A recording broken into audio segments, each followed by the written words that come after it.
রমজান মাসের প্রথম জুমার নামাজ আদায়ের উদ্দেশ্যে মসজিদে আগত সম্মানিত মুসল্লিয়ান ইকরাম, মুরব্বিয়ান ইকরাম, যুবক ভাইয়েরা, ছোট শিশুরা, সকলের প্রতি আন্তরিক মোবারকবাদ ও সালাম। আসসালামু আলাইকুম ওয়া রাহমাতুল্লাহি ওয়া বারাকাতুহু।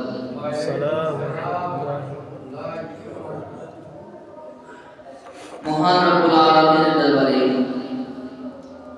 লক্ষ কোটি তার চেয়ে অনেক অনেক গুণ বেশি শুকর ও সুজুদ আদায় করি যে রব্বুল আলামিন আমাদেরকে দীর্ঘ হায়াত দান করে রমজান মুবারক আমাদেরকে নসিব করেছেন এবং রমজান মুবারকের প্রথম জুমার নামাজ আদায়ের উদ্দেশ্যে মসজিদে হাজির হওয়ার তৌফিক দিয়েছেন।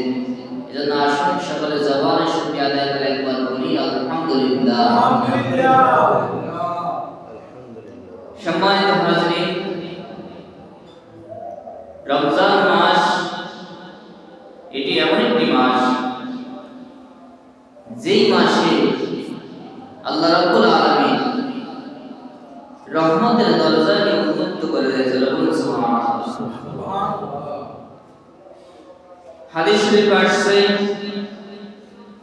বুখারী শরীফের হাদিস, عن أبي هريرة رضي الله تعالى عنه قال قال رسول الله صلى الله عليه وسلم إذا دخل رمضان فتحت أبواب الجنة وفي رواية آخر فتحت أبواب الرحمة وفي رواية أخرى فتحت أبواب السماء وغلقت أبواب جهنم وسلسلة الشياطين। رسول পাক সাল্লাল্লাহু আলাইহি ওয়াসাল্লাম ইরশাদ করেন, এই রমজান মাস হলো এমন একটা মাস যখন রমজান মাস আগমন করে জান্নাতের দরজাগুলো খুলে দেওয়া হয়, জান্নাতের সকল দরজাগুলো মুক্ত করে দেওয়া হয়। অন্য রাওয়ায়াতে আসছে, যখন রমজান আগমন করে আসমানের দরজাগুলো খুলে দেওয়া হয়। অন্য আরেকটি রাওয়ায়াতে আসছে, ফুতিহাত আবওয়াবুর রাহমা, যখন রমজান মাস আগমন করে আল্লাহ রাব্বুল আলামিনের রহমতের সকল দরজাগুলো খুলে দেওয়া হয়। এই পৃথিবীতে অঝোর ধারায় রহমত বর্ষিত হয়। এজন্য এই রমজানের প্রথম অংশ হলো রহমত, দ্বিতীয় অংশকে বলে মাগফিরাত, তৃতীয় অংশ নাজাত। প্রথম অংশে আল্লাহ রাব্বুল আলামিন নজরুল দ্বারা রহমত নাযিল করেন, দ্বিতীয় অংশে আল্লাহ রাব্বুল আলামিন অসংখ্য অগণিত গুনাহগারকে মাফ করে দেন, আর তৃতীয় অংশে শেষ 10 দিনে আল্লাহ রাব্বুল আলামিন অসংখ্য অগণিত জাহান্নামীকে জাহান্নামের আগুন থেকে মুক্তি দিয়ে জান্নাতি বানিয়ে দেন। এজন্য রমজান মাস এত ফজিলতের মাস। আল্লাহ রাসূল বলেন, যখন রমজান মাস আগমন করে ফুতিহাত আবওয়াবুর রাহমা, রহমতের দরজা খুলে দেওয়া হয়। ওয়াগুল্লিকাত আবওয়াবু জাহান্নাম, জাহান্নামের দরজাগুলো বন্ধ করে দেওয়া হয়, জাহান্নামের আযাবকে বন্ধ করে দেওয়া হয়। পৃথিবীর থেকে তারা দুনিয়া থেকে বিদায় নিয়ে কবরবাসী এসে যারা জাহান্নামে আছে, জাহান্নামের শাস্তি ভোগ করছে, তাদের জাহান্নামের শাস্তিটাকে রমজান মাসে বন্ধ করে দেওয়া হয়। এই রমজান মাস আসলে কবরবাসীরা আনন্দিত হয়ে যায়, জাহান্নামবাসীরা তারা দোয়া করতে থাকে যে রমজান যেন শেষ না হয়, রমজান যেন দীর্ঘ হয়। কারণ রমজান আসার কারণে জাহান্নামের আগুনকে বন্ধ করে দেওয়া হয়। হাদিসের শেষ অংশে আল্লাহ রাসূল বলেন, যখন রমজান মাস আগমন করে ওয়াসুলসিলাতিশ শায়াতিন, শয়তানকে শিকলবদ্ধ করা হয়, শয়তানকে তালাবদ্ধ করা হয়। রমজান মাসে শয়তানকে বন্দী করে দেওয়া হয়, শয়তান মানুষের সাথে শয়তানি করতে পারে না, ওয়াসওয়াসা দিতে পারে না, যার কারণে মানুষ তুলনামূলক খারাপ কাজ ছেড়ে দিয়ে ভালো কাজের দিকে অগ্রসর হয়। মানুষ ভালো কাজ করে, মানুষ নেকের কাজে অগ্রসর হয়। অন্যান্য মাসে যে পরিমাণ নেক কাজ করে, রমজান মাসে নেকের কাজ বাড়িয়ে দেয়। অন্যান্য মাসে যারা খারাপ কাজ করে, রমজান মাস আগমন করলে সকলের অন্তরের মধ্যে এক আগ্রহ সৃষ্টি হয়, যার কারণে সে গুনাহ কাজ, খারাপ কাজ ছেড়ে দেয়, আস্তে আস্তে ভালো কাজের দিকে এগিয়ে আসে। এরপরও দেখা যায় কিছু মানুষ কিছু কিছু খারাপ কাজে লিপ্ত থাকে, কিছু কিছু খারাপ কাজ করেই যায়। এজন্য মুহাদ্দিসিনে কেরাম হাদিসের ব্যাখ্যায় বলেছেন, শয়তান তো শিকলবদ্ধ হয়ে যায়, শয়তানের ওয়াসওয়াসা বন্ধ হয়ে যায়, কিন্তু যে খারাপ কাজগুলো মানুষ করে এগুলো হলো তাদের অভ্যাসের কারণে। সারা জীবন খারাপ কাজ করতে করতে যে অভ্যাস হয়ে গেছে, ওই অভ্যাসের কারণে খারাপ কাজ করে। এজন্য সম্মানিত হাজরিন, রমজান মাস এত বড় ফজিলতের মাস যে এই মাসে আল্লাহ রাব্বুল আলামিন তার রহমতের দরজাগুলো উন্মোচিত করে দেয়। বান্দা আল্লাহর ওলি হওয়ার জন্য, বান্দা আল্লাহর নৈকট্য হাসিল করার জন্য, মুত্তাকি হওয়ার জন্য যদি কেউ চেষ্টা করে, অল্প চেষ্টায় সে অনেক দূর এগিয়ে যেতে পারে। কারণ তার মধ্যে ওয়াসওয়াসা থাকে না, খারাপ কাজের প্রতি আগ্রহ থাকে না, ভালো কাজের আগ্রহ থাকে বেশি, তার অন্তরটা পরিষ্কার থাকে, শয়তানের ওয়াসওয়াসা থাকে না। এজন্য কোন ব্যক্তি আল্লাহর নৈকট্যশীল বান্দা হতে চাইলে এই রমজান মাস তার জন্য এক উপযোগী সময়। অতএব এই রমজান মাসে আল্লাহ আমাদেরকে বলেছেন, লাআল্লাকুম তাত্তাকুন, যে আমি রমজান তোমাদেরকে দিয়েছি যাতে করে তোমরা মুত্তাকি হতে পারো। যিনি মুত্তাকি তিনি আল্লাহর ওলি। যদি কোনো ব্যক্তি মুত্তাকি হতে পারে তাহলে ওই ব্যক্তি নিঃসন্দেহে আল্লাহর ওলি হয়ে গিয়েছে। এজন্য এই রমজান মাস আল্লাহর নৈকট্য হাসিলের মাস, এই রমজান মাস মুত্তাকি হওয়ার মাস। এই রমজান মাসে রোজা এটা এত বড় ফজিলতপূর্ণ যে আল্লাহ রাব্বুল আলামিন হাদিসে কুদসিতে আছে, আল্লাহ রাব্বুল আলামিন ইরশাদ করেছেন, হাদিসে কুদসিতে আছে যে আল্লাহ বলেন, আস-সাওমু লি ওয়া আনা আজজি বিহি, রোজা হলো আমার জন্য, আমি নিজেই এই রোজার প্রতিদান দেব। হাদিসে ভিন্নভাবে আসছে, হাদিসে আসছে বনি আদমের যত নেকের কাজ আছে, বনি আদমের সকল নেকের কাজকে 70 গুণ থেকে আরো অনেক অনেক গুণ বৃদ্ধি করে দেওয়া হয়। সংখ্যা বলা হয়েছে বনি আদমের নেকের কাজগুলোকে অনেক অনেক গুণ বৃদ্ধি করে দেওয়া হয়। ইল্লা সাওম, রোজার কোন সওয়াবের সংখ্যা উল্লেখ করা হয় নাই। রোজা রাখলে এত পরিমাণ সওয়াব পাবে এরকম বলা হয় নাই। লিকুল্লি আমাল বনি আদম ইউদাফুল হাসানাতু বিআশরি আমসালিহা, বনি আদমের প্রত্যেকটা নেকের কাজকে 10 গুণ এভাবে করে 70-700 গুণ বৃদ্ধি করে দেওয়া হবে। সংখ্যা উল্লেখ করা হয়েছে যে বনি আদম যত নেকের কাজ করে প্রত্যেকটা নেকের বিনিময়ে 10, 70, 700 করে বিকয়নে হিসাব বাড়ানো হবে। কিন্তু রমজানের রোজার ব্যাপারে আল্লাহ বলেন, ইল্লা সাওম, রমজানের রোজা ব্যতীত এই রমজানের রোজার কোনো নেকের কোনো হিসাব নাই, সংখ্যা নাই। এটা হলো এমন আমল, এটা হলো এমন আমল আল্লাহ বলেন, আস-সাওমি ওয়া আনা আজজি বিহি, এই রমজানের রোজা বান্দা আমার জন্য রাখে, অতএব আমি আল্লাহ নিজে এর প্রতিদান দেব। ইয়াদাউ শাহওয়াতাহু ওয়া তুআমাহু মিন আজলি, বান্দা রমজান মাসে তার খাবার দাবার ছেড়ে দেয়, বান্দা রমজান মাসে তার শাহওয়াতকে ছেড়ে দেয়, কুপ্রবৃত্তিকে দমন করে, স্ত্রীর কাছে দমন করে না, খারাপ কাজ ছেড়ে দেয়। বান্দা রমজান মাস আসলে তার খাওয়া দাওয়া, খানা পিনা সব ছেড়ে দেয়, একমাত্র আমি আল্লাহ রাব্বুল আলামিনের ভয়ে, আমি আল্লাহ রাব্বুল আলামিনের সন্তুষ্টির উদ্দেশ্যে। এজন্য আল্লাহ বলে, আস-সাওমু লি ওয়া আনা আজজি বিহি, আমি আল্লাহ নিজেই রোজার প্রতিদান দিব। আল্লাহ বলেন, আল্লাহ নিজেই রোজার প্রতিদান দিব। এই হাদিসটা অন্য riwayate আসছে, আস-সাওমু লি ওয়া আনা উজজা বিহি, অর্থাৎ রোজা আমার জন্য আর আমি নিজেই এই রোজার প্রতিদান হয়ে যাব। বলেন সুবহানাল্লাহ। যদি আল্লাহ নিজেই রোজার প্রতিদান হয়ে যায়, তাহলে যেই বান্দা রোজা রাখে ওই বান্দার জন্য যদি আল্লাহই হয়ে যায়, ওই বান্দার কোনো ভয় থাকে?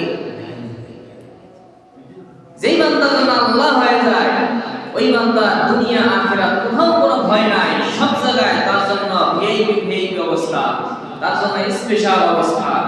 কারণ আল্লাহ রাব্বুল আলামিন তিনি এত বড় বাদশা, এত বড় ক্ষমতাবান, তিনি যদি কাউকে দান করেন তিনি কাউকে কম দেন না। তিনি এমন ভাবে দেন যেই দেওয়াটা পৃথিবীর কোন মানুষ দিতে পারে না। সেটা বলে সুবহানাল্লাহ। এজন্য সম্মানিত হাজিরিন, যখন রমজান মাস আগমন করে, এই রমজান মাস আমাদের জন্য রহমত, মাগফিরাত, নাজাতের বার্তা নিয়ে আসে। হাদিস শরীফে আসছে, বাইহাকি শরীফের হাদিস, সালমান ফারিসি রাদিয়াল্লাহু তাআলা আনহু থেকে বর্ণিত। সালমান ফারিসি রাদিয়াল্লাহু তাআলা আনহু বলেন, যখন রমজান মাস আসলো, শাবান মাসের শেষ দিক আসলো, রাসূল পাক সাল্লাল্লাহু আলাইহি সাল্লাম মিম্বারে দাঁড়াইলেন, খুতবা দিতে দাঁড়াইলেন, আমাদের সামনে ভাষণ দিলেন। আল্লাহ রাসূল বললেন, ইয়া আইয়ুহান নাস, ও মানুষ সকল, ক্বাদ আযাল্লাকুম শাহরুন আযীম, তোমাদের কাছে এক মহান মাস আগমন করেছি, তোমাদের সামনে একটা মহান মাস আগমন করেছি। মুবারাকুন, এই মাসটা হলো বরকতপূর্ণ। শাহরুন ফীহি লাইলাতুন খায়রুম মিন আলফি শাহর, এই মাসটা হলো এমন মাস যেই মাসে এমন একটা রাত্র আছে যেই রাত্রটা হাজার মাসের চেয়ে উত্তম। আল্লাহ রাসূল বলেন, এই খুতবা ভাষণে থেকে দীর্ঘ খুতবা দিয়েছে, দীর্ঘ হাদিস। আল্লাহ রাসূল রমজানের ফজিলত, রমজান মাসের করণীয় সব কিছু সাহাবায়ে কেরামকে বলেছেন। সেই হাদিসে আল্লাহ রাসূল বলতেছেন, জাআলাল্লাহু সিয়ামাহু ফারিদাতান, আল্লাহ রাব্বুল আলামিন এই রমজান মাসে রোজাকে তোমাদের উপর ফরজ করেছে। ওয়া কিয়াম আলাইহি তাতাওয়ান, আর রমজান মাসে রাত্রিবেলা তারাবির নামাজকে তোমাদের জন্য আল্লাহ নফল হিসাবে, সুন্নাত হিসাবে করেছেন। মান তাকাররাবা ফীহি বিখসলাতিন মিনাল খায়রি কামান কানা কামানাল্লাহ ফারিদাতান ফীমা সাওয়াহু, এই রমজান মাসে যে ব্যক্তি একটা নফল ইবাদত করবে, ওই ব্যক্তি কেমন যেন অন্য মাসে, রমজান ছাড়া অন্য মাসে কেমন যেন একটা ফরজ ইবাদত করবে। সুবহানাল্লাহ, রমজান মাসে একটা ফরজ ইবাদত করলে কেমন যেন সে একটা নফল ইবাদত করলে অন্য মাসে কেমন যেন সে একটা ফরজ ইবাদত করবে। বলুন সুবহানাল্লাহ। আপনি যদি অন্য মাসে আপনি যদি হাজারটা নফল ইবাদত করেন, এরপর একটা ফরজ ইবাদতের সমান কি হবে? হবে না। একটা উদাহরণ দিছি, যেমন মনে করেন যেই গাছটা অত বেশি কাজে লাগে না, যেই গাছটা বেশি ভালো না, যেমন মনে করেন যেই গাছগুলো আমাদের সমাজে লাকড়ি হিসেবে ব্যবহার করে, যেমন কদম গাছ, আমড়া গাছ। একটা কথা হলো আমড়া গাছের ঢেকি, মানে কি যার দ্বারা কোনো কাজ হয় না।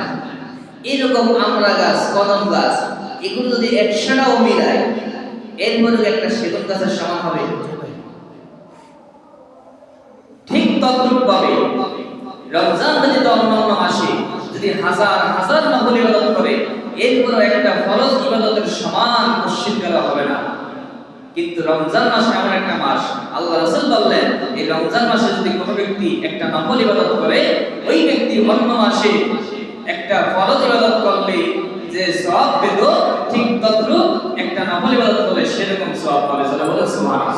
এটা শুধুমাত্র অনলি রমজান মাস, এর বাহিরে নাই। এজন্য রমজান মাস যাওয়ার আগে, রমজান মাস থাকা পর্যন্ত আমাদেরকে বেশি বেশি নফল ইবাদত করতে হবে। রাজি আছেন কিনা বলেন? আল্লাহ আমাদেরকে বেশি বেশি নফল ইবাদত করার তৌফিক দান করে, বলেন আমিন। তারাবি আমার 8 টাকার করে বাকি নিবিস দিয়া, তারাবি কত টাকা পড়বেন? 20 টাকা। মনে থাকবে নি? তারাবির পর পারলে সম্ভব হলে আরো ইবাদত করবেন, তাসবিহ তাহলিল করবেন, কোরআন তেলাওয়াত বেশি বেশি করবেন। রমজান মাস কোরআন নাযিলের মাস। আল্লাহ বলেন, শাহরুর রমাদানাল্লাযী উনজিলা ফীহিল কুরআন, এই রমজান মাস হলো এমন মাস যে মাসে কোরআন নাযিল করা হয়েছে। এই রমজান মাস কোরআন নাযিলের মাস। ইউকাল বিসাহিবিল কুরআন ইকরা ওয়াত্তাকি ওয়ারাত্তিল কামা কুনতা তুরাত্তিল ফিদ দুনিয়া ফা ইন্না মানজিলাকা ইনদা আখির আয়াতিন তাকরাউহা। সুবহানাল্লাহ। তিরমিজি শরীফের হাদিস, রাসূল পাক সাল্লাল্লাহু আলাইহি ওয়াসাল্লাম ইরশাদ করেছেন, যে ব্যক্তি কোরআন তেলাওয়াত করবে ওই ব্যক্তিকে কিয়ামতের দিন আল্লাহ বলবে, ইকরা ওয়াত্তাকি, ইকরা ওয়াত্তাকি। বান্দা, তুমি দুনিয়ায় যে তেলাওয়াত করছো, দুনিয়ায় যে তেলাওয়াত করছো, আজকে এই হাসরের দিন, কিয়ামতের দিন তুমি আজকে তেলাওয়াত করো, একটা আয়াত তেলাওয়াত করো আর জান্নাতের একটা স্তরের উপরে ওঠো, একটা আয়াত তেলাওয়াত করো জান্নাতের একটা স্তরের উপরে ওঠো। এভাবে করে তুমি যত আয়াত তেলাওয়াত করো তোমার জান্নাতটা তত স্তরের উপরে হবে। বলুন সুবহানাল্লাহ। এখন বলবেন, হুজুর আমরা তো কোরআন তেলাওয়াত করি কিন্তু আমরা তো মুখস্থ করি না। মুখস্থ করা লাগবে না, আল্লাহই ব্যবস্থা করবে। বলুন সুবহানাল্লাহ। আপনি যতটা আয়াত তেলাওয়াত করবেন ততটা আয়াতই ওই দিন আপনি মুখস্থ করতে পারবেন। বলুন সুবহানাল্লাহ। এজন্য যে যত বেশি কোরআন তেলাওয়াত করবে তার জান্নাতটা তত বেশি উঁচু হবে। দুনিয়ায় আমরা কত বড় বড় বিল্ডিং করতে চাই, বড় বড় বাড়ি করতে চাই, দালান কোঠা করতে চাই, কিন্তু এই সামান্য কোরআন তেলাওয়াত করলে ওই আখিরাতে পরকালে আমাদের জন্য বড় বড় দালান কোঠাওয়ালা, বড় বড় স্তরওয়ালা জান্নাত আল্লাহ প্রস্তুত করে দিবেন। এজন্য রমজান মাসে কোরআন তেলাওয়াত করতে হবে, তাসবিহ তাহলিল করতে হবে, নফল ইবাদত বেশি বেশি করতে হবে, দান সদকা করতে হবে। রমজান মাস সমবেদনার মাস, মানুষের দুঃখ কষ্ট বোঝার মাস। এই রমজানের মাধ্যমে রমজানের একটা উদ্দেশ্য হলো যাতে করে যারা ধনী মানুষ এরা গরিবদের অবস্থা বুঝে, কারণ যে ক্ষুধা অনুভব করতে পারে না সে ক্ষুধার্তদের ব্যথাও বুঝতে পারে না।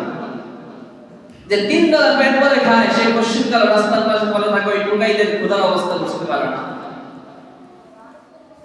যে ব্যক্তি এসি ভিতরে বসে বসে একটু পর পর জুস খায়, পানি খায়, ওই ব্যক্তি ওই মাঠে কাজ করা কৃষকের কঠিন তৃষ্ণার্ত অবস্থার ব্যথাটা সে বুঝতে পারে না। কিন্তু রমজান মাস আল্লাহ দিয়েছেন যাতে করে ধনী প্রত্যেকটা মানুষ, যাদের আহারের অভাব নাই, পানির অভাব নাই, যার আরাম আয়েশের অভাব নাই, সে যাতে করে তার অন্তরের মধ্যে একটু ক্ষুধার্ত লোকদের অবস্থা অনুভব করতে পারে, ক্ষুধার্তদের প্রতি, গরিবদের প্রতি, অসহায়দের প্রতি তার অন্তরে যাতে করে একটু হলেও করুণা সৃষ্টি হয়, এই উদ্দেশ্যেই রমজান। বলুন সুবহানাল্লাহ। দেখেন আল্লাহ রাসূল হাদিসে কি বলছেন, যে ব্যক্তি রমজান মাসে একটা নফল ইবাদত করবে ওই ব্যক্তি অন্যান্য মাসে একটা ফরজ ইবাদত করলে যে সওয়াব পাবে, ঠিক তদ্রূপ রমজান মাসে একটা নফল ইবাদত করলে সে সমপরিমাণ সওয়াব পাওয়া যাবে। ওমান আত্তা ফারিদাতান ফীহি কানা কামান আত্তা 70 ফারিদাতান সাওয়াহু। আর রমজান মাসে একটা ফরজ ইবাদত করলে অন্যান্য মাসে 70টা ফরজ ইবাদত করলে সে সওয়াব পাবে, ঠিক তদ্রূপ সওয়াব পেয়ে যাবে। একটা ফরজ করছেন, একটা ফরজ ইবাদত করছেন, আপনি 70টা ফরজ ইবাদতের সমান সওয়াব পাবেন। শুধু তাই নয়, আল্লাহ রাসূল বললেন, ওয়া হুয়া শাহরুস সাবরি, এই রমজান মাস হলো ধৈর্যের মাস। ওয়াস সাবরু সাওয়াবুল জান্নাহ, আর ধৈর্য হলো এমন একটা জিনিস, এমন একটা আমল যেটার প্রতিদান হলো একমাত্র আল্লাহর জান্নাত। ধৈর্য, এটার প্রতিদান আল্লাহ জান্নাত দিবেন। বলুন সুবহানাল্লাহ। রমজান মাস ধৈর্যের মাস। এই মাসে আপনি আপনার সামনে খানা আছে, পেটে খিদা, আপনি ধৈর্য ধরে আছেন, না খাওয়া যাবে না, পানি আছে, তৃষ্ণার্ত, বন্যা করে উঠতে পারেন নাই, খানা খান নাই, পানি খান নাই, এরপরও দিনের বেলায় পানি খায় না, যে না খাওয়া যাবে না। ইচ্ছা করলে একটা অন্যায় কাজ করা যায়, এরপরে করে না, যে আল্লাহ দেখতেছে, আল্লাহকে ভয় করতেছে, আমি রোজা, আমি তো রোজাদার, রোজার মাসে এই খারাপ কাজ করবো। বন্ধু বন্ধুকে বলে রোজার মাসে টিভি দেখাস, রোজার মাসে গান শোনাস, এই রোজার মাসে খারাপ কাজ করাস, বন্ধু বন্ধুকে ধমকায়। এজন্য রমজান মাস ধৈর্যের মাস। রমজান মাস এটা হলো তাকওয়ার মাস। আল্লাহ রাসূল বললেন যে রমজান মাস ধৈর্যের মাস, আর ধৈর্য এটার একমাত্র প্রতিদান হলো কি? আল জান্নাহ, আল্লাহর জান্নাত। যিনি রমজান মাসে ধৈর্য ধরে রোজাগুলো রাখবেন, আমলগুলো করবেন, গুনাহ থেকে বেঁচে থাকবেন, আল্লাহ তাকে প্রতিদান দিবেন জান্নাত। বলুন সুবহানাল্লাহ। আর কি? ওয়া শাহরুল মুআসাত, এটা হলো সমবেদনার মাস, গরীব দুঃখীদের ব্যথা বোঝার মাস। ওয়া শাহরুল ইউজাদু ফীহি রিজকুল মুমিন, এটা হলো এমন মাস যেই মাসে মুমিনদের রিজিককে বৃদ্ধি করে দেওয়া হয়। সুবহানাল্লাহ। রমজান মাস এমন মাস যেই মাসে মুমিনদের রিজিক বৃদ্ধি করে দেওয়া হয়। আপনাদের রিজিক বৃদ্ধি পাইছে কিনা বলেন তো? পায় নাই? রমজানের আগে যে পরিমাণ খানা খাইতেন, এখন কি খানা বেশি খান না কম খান? এখন খানার আইটেম বাড়ছে না কমছে? মান বাড়ছে না কমছে? এখন কেউ কোনো বেলা খালি ভাত খায়, মাছ গোস্ত ডিম বা ফল ফলাদি ছাড়া খায়। ইফতার করতে গেলে যে গরিব লোক, ওই লোকটা কমপক্ষে খাজুর খায়। খাজুর কত উত্তম খানা। এরপরে রমজান মাস আসলে প্রত্যেকের মধ্যে সহানুভূতির হাত বাড়িয়ে দেয়। যারা গরিব আছে এরা দেখা যায় মানুষের সহানুভূতি পায়া এত বেশি রিজিক পায় যেটা তারা অন্যান্য 3-4 মাসও তারা অর্জন করতে পারে না। এজন্য আল্লাহ নবী বলেন যে রমজান মাস হলো এমন একটা মাস, শাহরুল, এটা এমন একটা মাস ইউজাদু ফীহি রিজকুল মুমিন, এই মাসে মুমিনদের রিজিককে বৃদ্ধি করে দেওয়া হয়। সুবহানাল্লাহ।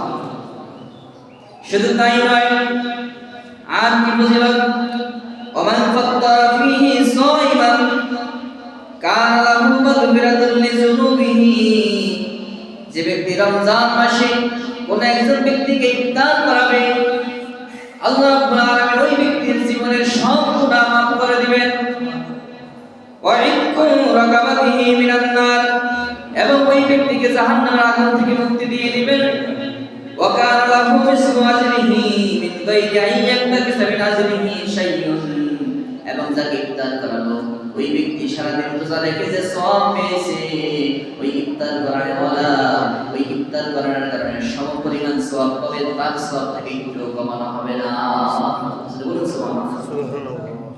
একটা লোক ইফতার করাইবেন, যে ব্যক্তি কোন একটা লোক ইফতার করাবে ওই ব্যক্তির জীবনের সব গুনাহ মাফ করে দিবেন। এক নাম্বার ফজিলত। 2 নাম্বার ফজিলত কি, ওই ব্যক্তি যদি জাহান্নামে হয়ে থাকে আল্লাহ তাকে জাহান্নাম থেকে মুক্তি দিয়ে দিবেন। যারা বলে সুবহানাল্লাহ। 2 নাম্বার ফজিলত। 3 নাম্বার ফজিলত, ওই ব্যক্তির সারা দিন রোজা রেখে যে সওয়াব পেয়েছে, আপনি শুধুমাত্র ইফতার করানোর কারণে ঠিক তার সমপরিমাণ ডবল সওয়াব পেয়ে যাবেন, তার সওয়াব থেকে একটু কমানো হবে না। যারা বলে সুবহানাল্লাহ। অতএব যিনি ইফতার করছেন তার কোনো ভয় নাই যে আমি তার ইফতার করলাম আমার সওয়াব কেটে দিব। না না, আপনার সওয়াব কাটবে না। আপনি ইফতার করছেন, আপনি রোজার সওয়াব যেটা পাওয়ার সেটা পাবেন, আর তিনি ইফতার করার কারণে আপনি যে সওয়াব পেয়েছেন ঠিক ততটুকু সওয়াব তিনিও পেয়ে যাবেন। যারা বলেন সুবহানাল্লাহ। সাহাবায়ে কেরাম প্রশ্ন করছেন, সাহাবায়ে কেরাম যখন কোনো বিষয় তাদের মনের মধ্যে জাগতো সাথে সাথে আল্লাহ রাসূলকে প্রশ্ন করতেন। সাহাবায়ে কেরাম প্রশ্ন করছেন, ইয়া রাসূলুল্লাহ, কুলনা ইয়া রাসূলুল্লাহ, আমরা বললাম হে আল্লাহর রাসূল, লাইসা কুল্লুনা নাজিদু মা নুফাদ্দিরু বিহি সায়মা, আমরা প্রত্যেকই রোজাদারকে ইফতার করানোর মতো সামর্থ্য রাখি না, আমরা গরিব মানুষ নিজেরাই খাইতে পারি না, কিভাবে আরেকজনকে ইফতার করাবো? সাহাবী প্রশ্ন করছে, ইয়া রাসূলুল্লাহ, আমরা তো গরিব মানুষ নিজেরাই খাইতে পারি না। হাদিস শরীফ আসছে, আয়েশা রাদিয়াল্লাহু তাআলা বলেন যে প্রায় 1 মাস যাবত এমন হতো যে মাসের পর মাস আমরা একটা খাজুর আর একটু পানি ছাড়া আর কিছু খাইতে পারতাম না। আবার সাহাবায়ে বলছেন যে 3 দিন পর পর আমরা খানা খাইতাম, 3 দিনের মধ্যে কোনো খানা পেতাম না, পেটে আমরা পাথর বেঁধে রাখতাম। এত গরিব ছিল, এত খাদ্য সংকট ছিল। সাহাবায়ে প্রশ্ন করলেন, ইয়া রাসূলুল্লাহ, একজন রোজাদারকে ইফতার করালে এত ফজিলত, কিন্তু আমরা কিভাবে এই ফজিলত অর্জন করব? আমরা তো রোজাদারকে ইফতার করার সামর্থ্য রাখি না। আল্লাহ রাসূল বললেন, ফাকাল রাসূলুল্লাহ সাল্লাল্লাহু আলাইহি ওয়াসাল্লাম, ইউদিল্লাহু হাযা as-সাওয়াব মান ফাত্তারা সাইমান আলা মাযাকাতি লাবানিন আও তামারিন আও শারবাতিন মিম্মা। ও আমার সাহাবীরা, তোমরা জেনে রাখো আল্লাহ রাব্বুল আলামিন এই যে 3টা ফজিলতের কথা বলছি, যে ব্যক্তি রোজাদারকে ইফতার করাবে তার যে 3টা ফজিলত বলছি, এই 3টা ফজিলত ওই শুধুমাত্র ওই ব্যক্তিকে দিবেন না, যে ব্যক্তি কোন একজন ব্যক্তিকে মাত্র 1 গ্লাস দুধ দিয়ে ইফতার করাবে ওই ব্যক্তিকে সমান সওয়াব দিবেন। কোন ব্যক্তিকে যদি মাত্র 1 গ্লাস দুধ দিয়ে ইফতার করায়, শুধু 1 গ্লাস দুধ, এরপর ঠিক ওই পরিমাণ সওয়াব পেয়ে যাবে। শুধু তাই নয়, যদি তোমার কাছে 1 গ্লাস দুধ না থাকে, তুমি আরো গরিব হও, তোমার কাছে अवेलेबल আছে খাজুর, যেহেতু আরব দেশে খাজুর अवेलेबल, আল্লাহ নবী বললেন, ও আমার সাহাবীরা, তোমাদের কাছে যদি দুধ না থাকে, যদি তুমি মাত্র একটি খাজুর দিয়ে কাউকে ইফতার করাও, তাহলে তুমি সেই সওয়াব পেয়ে যাবে। শুধু তাই নয়, যদি একটি খাজুর না থাকে, যদি তোমার কাছে মাত্র 1 গ্লাস পানি থাকে, তুমি যদি কোনো রোজাদার ব্যক্তিকে এক গ্লাস পানি দিয়ে ইফতার করাও, তাহলে তুমি সেই সওয়াব পেয়ে যাবা। একজন রোজাদার ইফতার করার কি বুঝিল? এরপরে দেখেন কি বলতেছে, এটা হলো এই কথা, ওমান আশবা সাইমান, আর যে ব্যক্তি কোন রোজাদার ব্যক্তিকে পেট ভরিয়ে পরিতৃপ্ত করে ইফতার করাবে, এক গ্লাস পানি দিয়ে ইফতার করালে ওই তিনটা ফজিলত, একটা খাজুর দিয়ে ইফতার করালে ওই তিনটা ফজিলত, এক গ্লাস দুধ দিয়ে ইফতার করলে তিনটা ফজিলত। কিন্তু যদি কেউ পেট ভরে পরিপূর্ণ ইফতার করে তাহলে তার কি ফজিলত বেশি না কম? আল্লাহ নবী বললেন, যদি কোনো ব্যক্তি কাউকে পেট ভরিয়ে পরিতৃপ্তভাবে ইফতার করায় তাহলে ওই ব্যক্তির ফজিলতটা কি?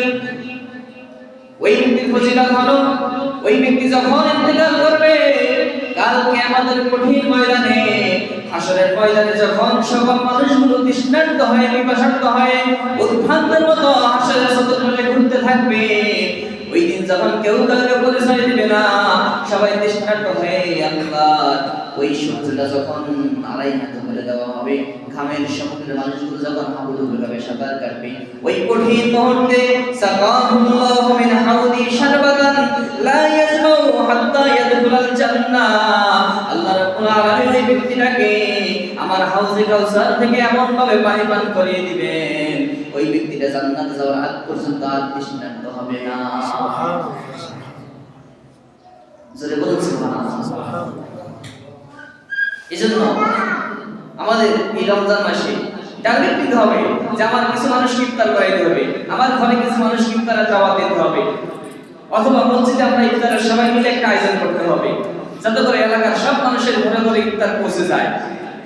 কম হোক বেশি হোক যেভাবে হোক, আপনার জন্য শর্ত নাই যে আপনি বিরিয়ানি দিয়ে মানুষকে ইফতার করাইতে হইবে, শর্ত নাই যে আপনাকে প্যাকেট ভরে ভরে ইফতার দিতে হবে, অথবা আপনাকে মনে করেন যে আইটেম 10-15টা করতে হবে, আপনি ইফতার করাবেন। ইফতার কাকে বলে? সারাদিন রোজা রাখার পরে যেই জিনিসটা তারা সে রোজাকে খুলবে ওটাই ইফতার। এটা পানি হোক, দুধ হোক, খাজুর হোক, আর আপনার বিরিয়ানি হোক, সেটাই ইফতার। ইফতার হওয়ার জন্য বিরিয়ানি হওয়া শর্ত না। সম্মানিত হাজরিন, রাসূল পাক সাল্লাল্লাহু আলাইহি ওয়াসাল্লাম এরপরে বলেন, এই রমজান মাস হলো এমন মাস, ওয়া হুয়া শাহরুন আউয়ালুহু রাহমাতুন, এই রমজান মাসের প্রথম 10 দিন হলো রহমত, ওয়া আওসাতুহু মাগফিরাতুন, আর মাঝের 10 দিন হলো মাগফিরাত। এই মাঝের 10 দিন আল্লাহ মানুষকে অধিক ভালো ক্ষমা করেন। ওয়া আখিরু ইতকুম মিনান নার, আর শেষের 10 দিন হলো ইতকুম মিনান নার, নাজাতের মাস, নাজাতের সময়। এই শেষের 10 দিন আল্লাহ রাব্বুল আলামিন জাহান্নামীদেরকে জাহান্নাম থেকে নাজাত দিয়ে দেন, মুক্তি দিয়ে দেন। শুধু তাই নয়, এই রমজান মাসে আরো কি করণীয় আল্লাহ রাসূল বলেন, ওমান কাফফাবা মামলুকিহি ফিহি গফারাল্লাহু লাহু ওয়া আতাকাহু মিনান নার। এই রমজান মাসে যে ব্যক্তি তার অধীনস্থ ব্যক্তিদের উপর কাজকে হালকা করে দেন, রমজান মাসে যে ব্যক্তি তার অধীনস্থ ব্যক্তিদের উপর কাজকে হালকা করে দেন, কাজকে সহজ করে দেন, তার থেকে কৈফিয়ত কম নেন। অনেকের অধীনস্থ কর্মী আছে, কেউ বা খেতে কর্মী নিয়েছেন, অথবা ঘরের কাজ কর্মী নিয়েছেন, অথবা দোকানে তার কর্মচারী আছে। যে ব্যক্তি তার অধীনস্থদের সাথে ভালো ব্যবহার করবে, এই রমজান মাসে যে ব্যক্তি অধীনস্থদের উপর চাপকে কমিয়ে দিবে, ওই ব্যক্তির ব্যাপারে বলা হয়েছে গফারাল্লাহু লাহু, আল্লাহ এই ব্যক্তিকে মাফ করে দিবেন, এবং ওয়া আতাকাহু মিনান নার, ওই ব্যক্তি যদি জাহান্নামে হয়ে থাকে আল্লাহ এই ব্যক্তিকে জাহান্নাম থেকে মুক্তি দিয়ে দিবেন। এটা হলো রমজান মাসের ফজিলত। এগুলো এই রমজান মাস আসলে আল্লাহ রাব্বুল আলামিন ওয়াজের দ্বারা বান্দাদেরকে দিতে থাকেন। এজন্য আমাদেরকে নেওয়ার জন্য প্রস্তুত হতে হবে। এবং রমজান মাসের ফজিলত সম্পর্কে আরো অনেক অনেক হাদিস আছে, কিন্তু সময় তো সংক্ষিপ্ত, বলেও শেষ করা সম্ভব না। এজন্য এই রমজান মাসে আমাদেরকে আমলের পথে আগাইতে হবে। ফেরেশতারা ডাকতে থাকে, ইয়া বাগিয়াল খাইরি আকবিল, আল্লাহ ফেরেশতারা ডাকতে থাকে, ইয়া বাগিয়াল খাইরি আকবিল, হে কল্যাণ অন্বেষণকারী, হে নেকের কাজ অন্বেষণকারী, তোমরা অগ্রসর হও, সামনে আসো, কারণ রমজান মাস চলে আসছে। ইয়া বাগিয়াশ শাররি আকসির, হে হে গুনার কাজ করনেওয়ালা, গুনার কাজ করতে চাইতেছো যারা, তোমরা আস্তে আস্তে পিছে যাও, তোমরা পিছে যাও, এটা তোমাদের মাস না। তোমরা গুনাহকে কমিয়ে দাও, আকসির মানে কি, কমিয়ে দাও, ছোট করো, খাটো করো। যারা গুনার কাজ করতা তোমরা গুনাহকে ছেড়ে দাও, আর যারা কল্যাণ নেকের কাজ করতে চাও তোমরা আগিয়ে আসো। এটাই তোমাদের মাস, রমজান মাস, এটাই তোমাদের জন্য উপযুক্ত সময়। ইয়া বাগিয়াল খাইরি আকমিল, হে নেকের কাজ করনেওয়ালা ব্যক্তিরা তোমরা আগিয়ে আসো। ইয়া বাগিয়াল শাররি আকসির, হে গুনার কাজ করতে চাওয়ালারা তোমরা পিছে হটো, তোমরা পিছে যাও, তোমাদের গুনাহকে কমিয়ে দাও। এটা গুনার মাস না। এজন্য সম্মানিত হাজরিন, এই মাসে আমাদেরকে গুনাহ পরিত্যাগ করতে হবে, নেকের কাজ বাড়াতে হবে। যদি আগে যে পরিমাণ নেক করতাম, আগে যে পরিমাণ দান সদকা করতাম, এই মাসে দান সদকার পরিমাণ বাড়াইতে হবে। আগে যে পরিমাণ নফল ইবাদত করতাম, এই মাসে নফল ইবাদত আরো বাড়াইতে হবে। যেই কাজটা আগে যেই পরিমাণ করতাম ভালো কাজটা আরো বাড়াইতে হবে, আর যেই খারাপ কাজটা আমি করতাম ওই খারাপ কাজটাকে ছেড়ে দিতে হবে। বিশেষ করে রমজানের রোজা, এই রোজাটাকে গুরুত্বের সাথে রাখতে হবে, কোনোভাবেই যেন আমার কোনো রোজা ছুটে না যায়, এদিকে লক্ষ্য রাখতে হবে। আল্লাহ রাব্বুল আলামিন আমাদের সকলকে রমজানের গুরুত্ব ফজিলত বুঝে বেশি বেশি নেক আমল করার তৌফিক দান করুন, বলুন আমিন।